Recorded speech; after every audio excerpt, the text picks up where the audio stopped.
Welcome back everybody to Rasputin Gaming Presents. This is our continuing Platinum Trophy playthrough for Mass Effect Legendary Edition. We are in the midst of Mass Effect 2, and I wanted to do something different on this episode for you guys.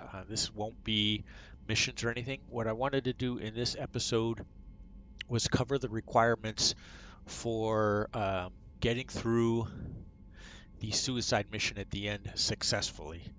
So, what those weapons are that you need, not only weapons, but what the Normandy upgrades are that you'll need, um, what the cost of them are in the way of minerals or ores, and where the best places are to get those. And then in the second half of this video, I want to talk about the weapons upgrades, where you can get them, and what they will cost you as well. So I think we're deep enough into the game that I wanted to work it out to give you guys the best opportunity before we get too far in, the best opportunity for success. So with that being said, let's get started. So on the suicide mission, there are several points at which any member of your team can die, and that's after traveling through the Omega-4 relay. To avoid the possible crew deaths, you need to invest in the Normandy upgrades. So you can ask your squad about them or complete loyalty missions to get the upgrades automatically added to the research terminal. Once they're there, you'll still need to purchase them. So here we go. Let's talk about the Normandy upgrades. So the first upgrade is the medbay upgrade. It is 50,000 platinum, and you can unlock it by Dr. Chakwas will be emailing you about the upgrade.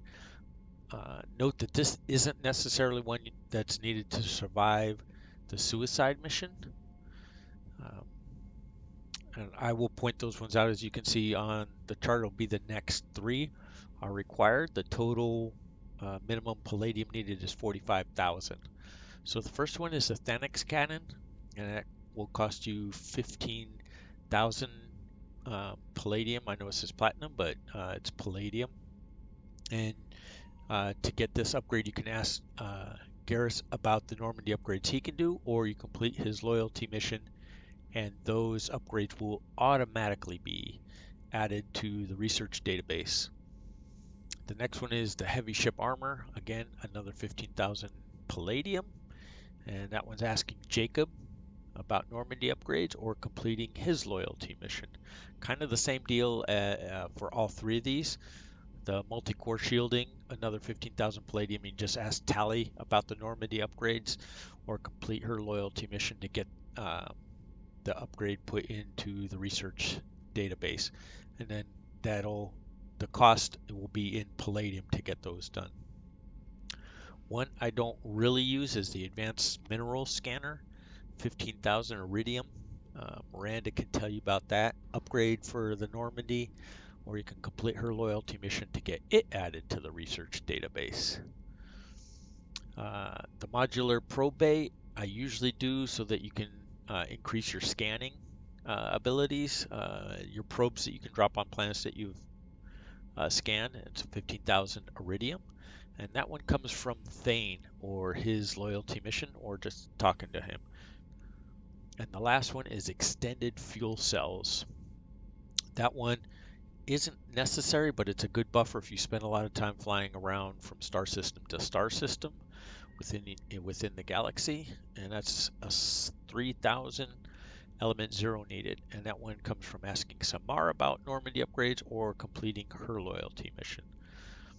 So that's what you can see for the upgrades. And now in order to figure out where to scan to get those things, let's start with the iridium and the clusters. There's a couple of clusters where you can really get a lot of the iridium.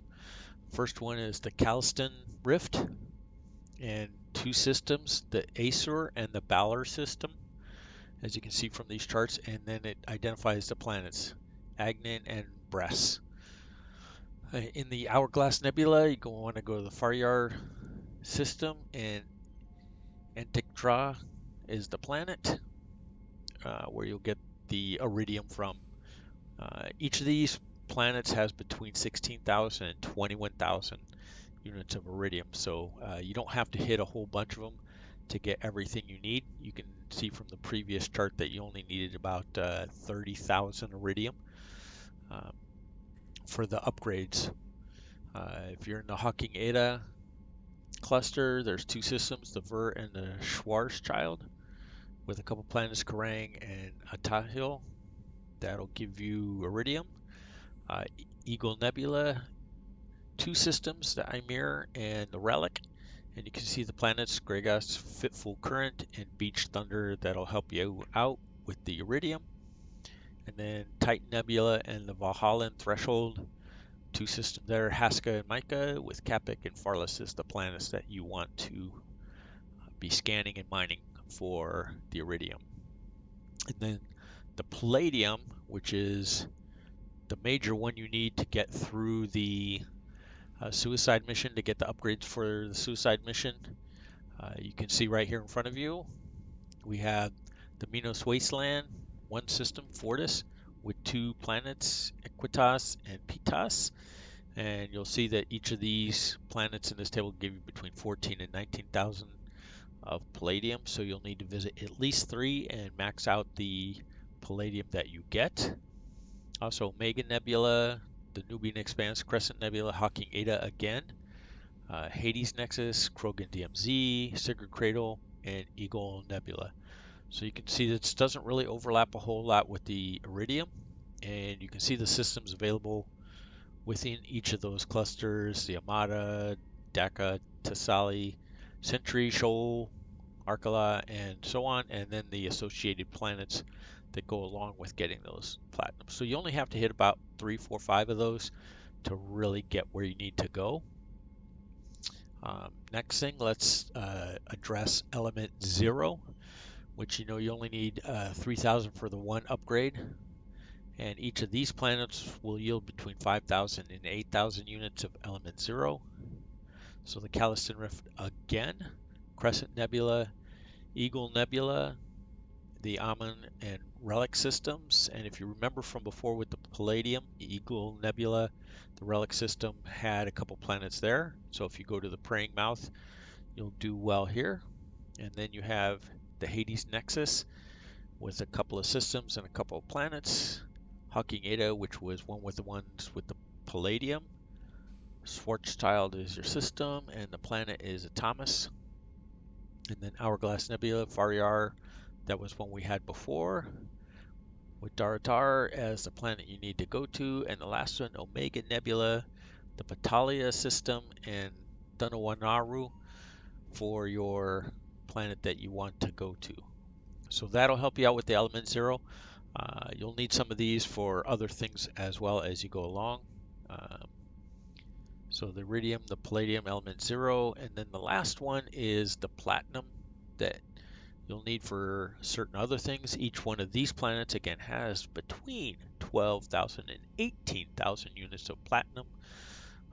Rosetta Nebula, Crescent Nebula, Pylos Nebula has one system, Saturn, with two planets, Nadia and Boro, that have the platinum on it. And then the Omega Nebula, that's the one where the Omega station is. Sabarik, Fathar, and Amada are all the systems you want to go to, with Bindor, Dorgal, and Ngana. And in our next video, we'll actually be picking up some probes so that we can mine the Bindor planet, Binder, and getting a bunch more platinum. And then Hades Nexus with Hecate and Bothros, the Hourglass Nebula with Osun system, and the Erinle, however you pronounce that one planet. And then the last one is the Minos Wasteland and the Castaeus system with the Invictus planet. So that's all of the mining that you'll need to do, or where you can go, the best planets for each type of resource. You can get resources from any planet, but these are the ones that have significant quantities of the ores, the minerals that you're looking for, platinum, iridium, palladium, and element 0. So with that, I hope that's really helpful for you. Good luck out there mining uh, those planets and getting what you need. And now on to the second part of what I wanted to share with you in the way of what you'll need to do to be successful for your combat is your weapons upgrades. So you can see right here is the list of the entire upgrades where you can get, and they're organized, let me say, by location to start with. So Omega, uh, you can see has 4 upgrades in it. The Professor recruitment mission we've already done, and we did get the assault rifle damage picked up first. Sniper rifle from the Omega market, and shotgun damage from Ken Salvage. So we will be going back to the Omega market buying this sniper rifle as well, that damage. And of course, um, I'm a big believer in the sniper rifle, and we'll be getting the assault rifle upgrades wherever I can. I'll be picking all these up as we come to, um, but it won't be a problem for me if I miss 1 or 2 that I need to buy. And you should pick up the ones that you want that will best help you get through the game in your style, whether that's shotguns or heavy pistols, whatever it may be. Um, so you can see a couple of the recruitment missions: the Professor, Archangel, Assassin. There's a couple in the Tally recruitment mission. That's a really hard mission. Um, that has a heavy pistol and assault rifle that you want to pick up. And then there's some more upgrades during the loyalty missions.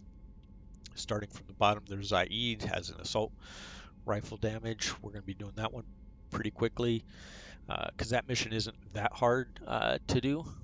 And I'll tell you about that one when we get to it and where you should be. The Samara loyalty mission, the Thane loyalty mission, Grunt Garrus loyalty mission, Miranda Jacob. So all the loyalty missions have some kind of um, weapon upgrades for you. So that's another reason to do them. We're going to do them all because they all have trophies associated with them.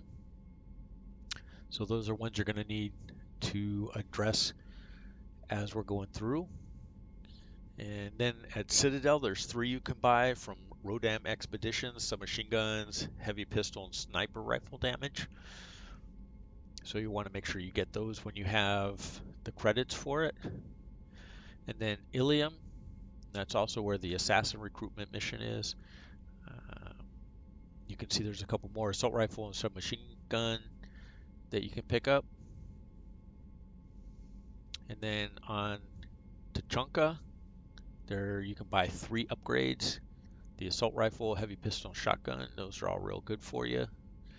And then the Derelict Reaper mission: sniper rifle damage and shotgun damage. So those are all where you can get all your upgrades from. So hopefully you can use that to help guide you through your side missions in which order you want to do them.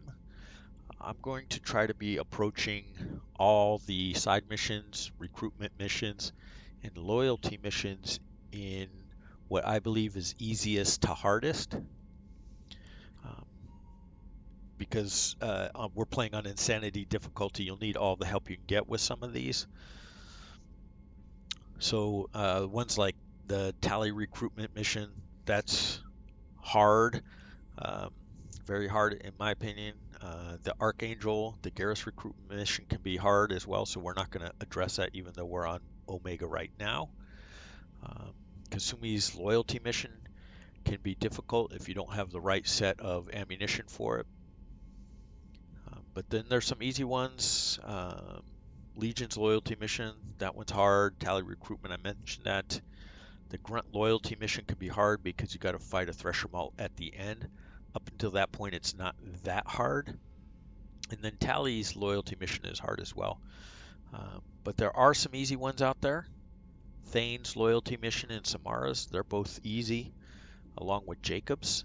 So we're going to try and address those ones as soon as we can. Unfortunately, they need some are come later in the storyline and not early on, so that's going to be difficulty. But we can deal with Jacob's as soon as we can pick that one up. Same with Miranda's. Hers is fairly easy.